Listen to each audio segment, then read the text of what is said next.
Israel melancarkan serangan ke Iran Jumat waktu setempat dengan klaim menargetkan fasilitas nuklir, pabrik rudal balistik, dan komandan militer Iran. Ledakan pun menghancurkan beberapa gedung, termasuk permukiman warga di Teheran.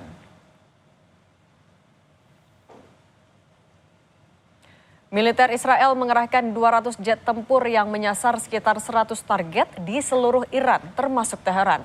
Sebelumnya, Perdana Menteri Israel Netanyahu mengklaim telah meluncurkan operasi Rising Lion yang ia klaim sebagai operasi militer untuk menangkal ancaman pengembangan senjata nuklir Iran.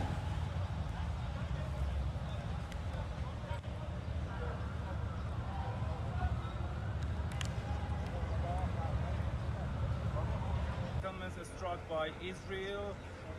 Rescue and relief teams are on the ground while some families are مهار بشه و همونطور که مشاهده می‌کنید نیروهای امداد و نجات کاملا دارن سعی می‌کنن آتش رو مهار کنن. اگه سوالی باشه در خدمتم.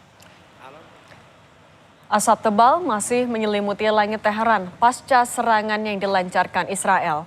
Tak hanya menghancurkan markas besar Korps Garda Revolusi Iran, serangan juga membuat beberapa gedung hancur, termasuk apartemen yang dihuni masyarakat sipil. Ambulans, pemadam kebakaran, dan tim medis masih lalu lalang mengevakuasi warga sipil yang menjadi korban serangan Israel.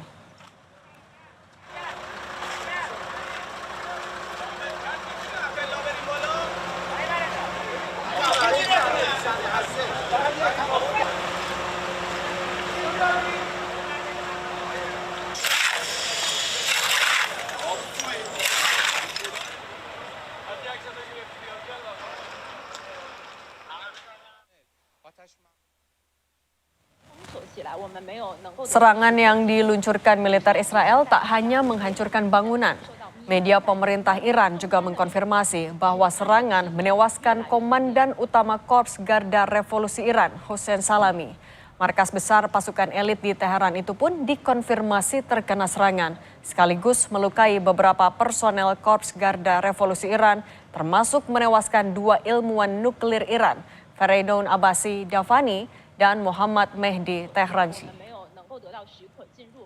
可以说，目前在德黑兰，我可以很明显的感受到弥漫在人们中间的这种紧张的气氛越来越浓烈。Lewat rilis tertulis yang diterima Kompas TV, pemerintah Republik Islam Iran lewat kedutaan besarnya di Jakarta mengatakan sebagai berikut, serangan ini merupakan pelanggaran nyata terhadap pasal 2 ayat 4 Piagam Perserikatan Bangsa-Bangsa dan merupakan tindakan agresi terang-terangan terhadap Republik Islam Iran. Sesuai dengan pasal 51 Piagam PBB, Iran memiliki hak hukum dan sah untuk membela diri dan Angkatan Bersenjata Republik Islam Iran akan merespons dengan seluruh kekuatannya dalam waktu dan cara yang dianggap tepat demi mempertahankan kehormatan dan kedaulatan bangsa.